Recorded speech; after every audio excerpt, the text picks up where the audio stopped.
नमस्कार और स्वागत है आप लोगों का। आप जो सर्च कर रहे थे और मैं आपके समक्ष Gaurav Singh Khatu labour law class एक विशेष डेमो क्लास लेके आया हूँ, जिसके आपको तलाश है किसी भी एक्ट नोटिफिकेशन को कैसे पढ़ा जाए, कैसे समझा जाए। ये एक विशेष डेमो क्लास है। यह सिर्फ लेबर लॉज में काम कर रहे या एडवोकेट या किसी एक पर्सन के लिए नहीं है। जो भी इस एक्ट नोटिफिकेशन या इसके लिए जानकारी चाहते हैं, जैसे सीए, सीएस और किसी कंपनी के फर्म का ऑनर हो, एचआर हो, या जो भी जानना चाहते हैं, जो गवर्नमेंट ऑफ इंडिया के द्वारा जो भी एक्ट एंड नोटिफिकेशंस निकाले जाते हैं, उनको रीड कैसे किया जाए, समझा कैसे जाए, ये उनके लिए है। तो ज़्यादा ब्रीफ ना करते हुए मैं अब आगे चलते हैं हम अपने क्लास की तरफ। आपको टॉपिक दिख रहा है, how to read and labour law act and notification presented में मैं करने जा रहा हूं। आपके काफ़ी क्वेश्चंस होंगे, इसमें क्या होगा, कैसे होगा, आगे देखते हैं नेक्स्ट स्लाइड में। हमारा एजेंडा जो होगा आज के इस टॉपिक के लिए, सबसे पहला होगा कि ऑब्जेक्टिव सेशन का ऑब्जेक्टिव क्या है, ऑब्जेक्टिव को समझेंगे। फिर लीगल हायरार्की क्या होती है, जो एक्ट नोटिफिकेशन और ऑर्डर्स किस क्रम में आते हैं, इनका सीरीज क्या होता है। की पार्ट्स ऑफ एन एक्ट, मतलब क्या क्या एक्ट में, नोटिफिकेशन में क्या एलिमेंट्स होते हैं जो रिक्वायरमेंट होते हैं और देखे जाते हैं। हम देखते हैं लेकिन कभी कभी उसके बारे में हमें पता नहीं होता। How to interpret a section, sections में भी कुछ ऐसे वर्ड्स होते हैं जिनको हमें कैसे इंटरप्रेट करना है, क्या समझना है, वो भी हम इसमें समझेंगे। अंडरस्टैंडिंग, नोटिफिकेशन कोई आ जाता है, कहते हैं कि ये नोटिफिकेशंस आ गए हैं, ये अब से एप्लीकेबल होगा, ये तब तक के लिए रहेगा, ऐसे कुछ चीज़ें जो है हम लोग डेप्थ में समझेंगे। रिसेंट नोटिफिकेशंस एग्जांपल एक लूंगा मैं, जैसे आपको समझा सकूं। और कहाँ से एक्ट फाइंड किया जाता है, गवर्नमेंट साइट से, प्राइवेट वेबसाइट से, लेकिन मैं फिक्र करता हूँ गवर्नमेंट साइट से। और अपडेट्स कहाँ से मिलेंगे वो मैं आपको साइट्स बताऊंगा। कुछ एक क्वेश्चन करूंगा आपसे, ठीक है। चलिए लेट्स स्टार्ट। ऑब्जेक्टिव जो इस सेशन का है वो है improve compliance, interpretation and understanding the law, ठीक है। Knowledge to get reliable source for the regular update and compliance matter, ये build confidence and up to date the knowledge. Act as सभी को पता है, एक्ट पार्लियामेंट से पास होता है, स्टेट लेजिस्लेशन भी अपने लिए एक्ट पास करते हैं, ठीक है। रूल्स, उस एक्ट का एक स्ट्रक्चर बना होता है, जो कह सकते हैं कि हम एक एक पूरा पूरा उसका एक ग्राफ बना देते हैं कि कैसे, एक होता है ना कि हम लोग एक स्टेप बाय स्टेप बना देते हैं, लेकिन उसका इम्प्लीमेंटेशन रूल्स में होते हैं। उस रूल्स को जो प्रोसीजर फॉलो होता है, फिर नोटिफिकेशंस आता है कि वो कब एप्लीकेबल होगा, या कुछ चेंजेस होते हैं तो वो नोटिफिकेशंस कहलाते हैं। फिर circular and orders, circular internal भी हो सकता है, गवर्नमेंट साइड से भी हो सकता है। ऑर्डर्स, ऑर्डर्स या तो जजमेंट ले सकते हो, या आप ये कह सकते हो कि किसी भी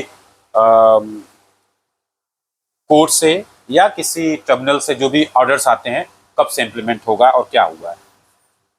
चलिए, एक एक्ट में क्या क्या होता है ये आप जानते हैं। एक्ट में टाइटल होता है, प्रीएम्बल्स होते हैं, डेफिनेशंस क्लॉज होते हैं, सेक्शन एंड बाइंडिंग प्रोविजंस होते हैं, वो भी देखेंगे सेक्शंस क्या होते हैं और बाइंडिंग प्रोविजन किसको कहते हैं, शेड्यूल्स क्या होते हैं, अमेंडमेंट एंड फुटनोट, ये सब आप जानते हैं और आप पढ़ भी रहे होंगे।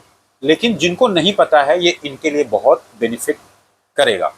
आगे चलते हैं, इसको मैं आपको विजुलाइज करा के दिखाऊंगा, बिल्कुल क्लियर पिक्चर आपको दिखाऊंगा, बिल्कुल इजी टू अंडरस्टैंड हो जाएगा, कि आपको कोई और वीडियोस चेक करने की जरूरत नहीं होगी, ठीक है। देखिए, पहला हम जो आपको दिखाना चाह रहे हैं, मैंने बोला था की पार्ट्स, टाइटल एंड प्रीएम्बल। देखिए, टाइटल मीन्स, देखिए ये टाइटल गिवन दैट एक्ट, कोई भी एक्ट जब गवर्नमेंट पास करता है तो उसका नाम देता है, तो ये नाम है उसका।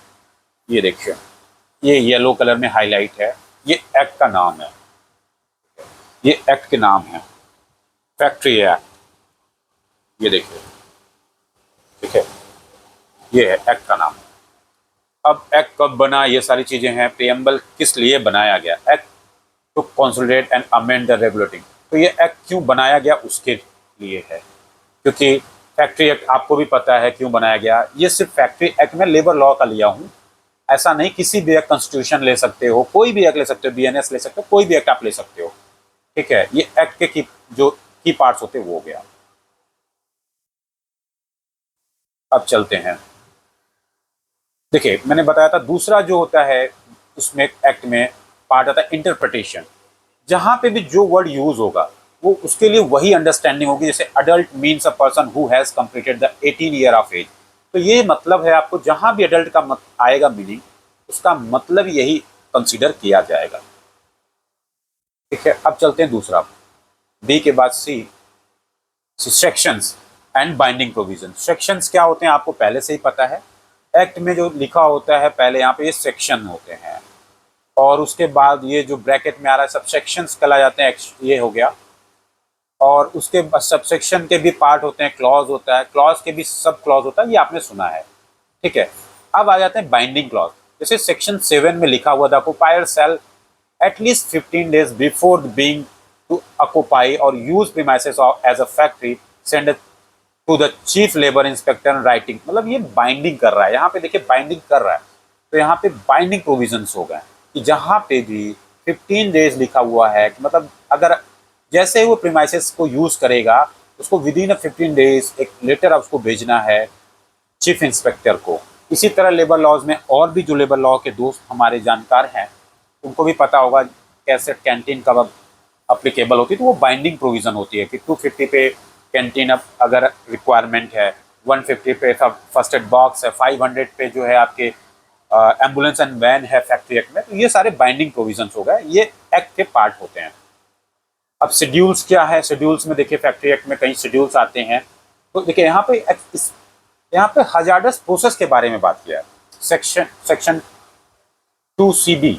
लेकिन देखिए यहाँ पे क्या हो रहा है, हजार्डस प्रोसेस के बारे में बात किया, लेकिन यहाँ से हम फाइंड नहीं कर सकते कि हजार्डस प्रोसेस है क्या, तो वो शेड्यूल में फाइंड होंगे। देखो ये जो शेड्यूल है ना, इस शेड्यूल में फाइंड हो रहे हैं कि जो देखिए जिसमें जो है कोल माइन ये हजार्डस प्रोसेस में आया, प्रोसेस को हजार्डस प्रोसेस को उसमें डिफाइन किया है कि मीन्स एनी प्रोसेस और activity in relation to the industry specified the first schedule. It means जो इस शेड्यूल में जिसका नाम दिया है उसको हजार्डस प्रोसेस कंसीडर करेंगे। जैसे पावर गैस जनरेशन है या फ्यूल गैसेज है, जो भी प्रिंटिंग का वर्क है, ये सब हजार्डस प्रोसेस में काउंट होते हैं, ठीक है। अब चलते हैं नेक्स्ट।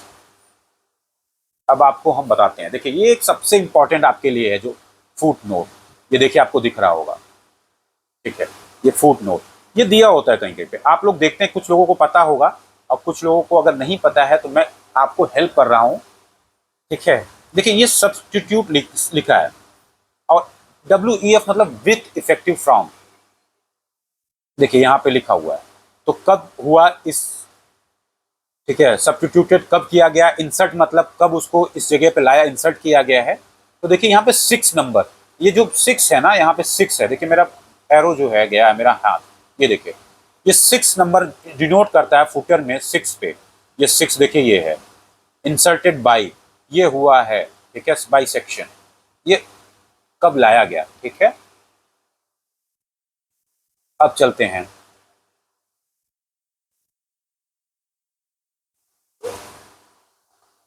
ये सारे एलिमेंट्स आपके हो गए, ठीक है। अब आगे चलते हैं, इंटरप्रिटेशन, एक्ट का इंटरप्रिटेशन कैसे होगा, रीडिंग कैसे करेंगे, ये मैंडेटरी है।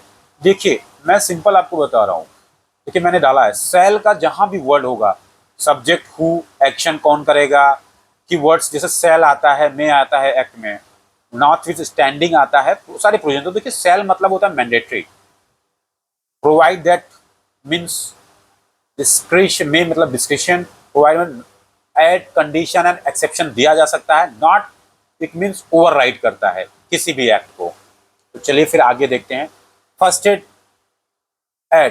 देयर सेल, सेल जो मैंने आपको बोला मैंडेटरी, मतलब अगर जहां 150 मैन पावर होंगे, देखिए लिखा 150, ये देखिए 150 जहां भी मैन पावर होंगे वहां पे आपको शैल यूज किया है, मतलब मैंडेटरी है, वहां पे यूज करना मैंडेटरी है। देखिए फिर यहाँ पे देखिए मैंने हाईलाइट करके रखा है कैंटीन 250, ये जो है में डिस्क्रिशनरी दिया हुआ है, मतलब आप इसको कर सकते हैं, स्टेट जो है इसको कम या ज्यादा कर सकता है।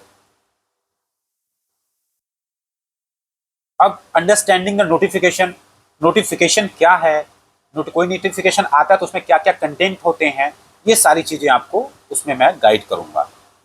देखिए नोटिफिकेशन का इशू किससे होता है, मेंशन क्या चीज होता है, सेक्शन किस सेक्शन को वो ओवरराइड कर रहा है या इंसर्ट कर रहा है, या कुछ भी चेंजेस आते हैं वो बताएगा उस सेक्शन को।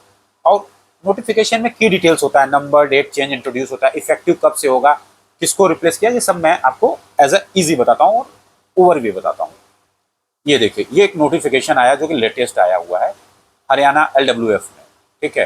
तो यहाँ पे देखिए डेट दिया हुआ है, सारी चीजें मैं आपको सिंपल अभी आगे आगे मैं आपको बिल्कुल ग्राफिकली दिखाऊंगा। इसमें थोड़ा थोड़ा आप पढ़ सकते हैं, ये हरियाणा स्टेट वेलफेयर का दिया हुआ है, डेट भी दिया हुआ है, कब से अप्लीकेबल है ये भी दिया जाएगा, क्या चेंजेस हुए हैं, ये चेंजेस क्या हुआ है ये भी दिखा रहा है।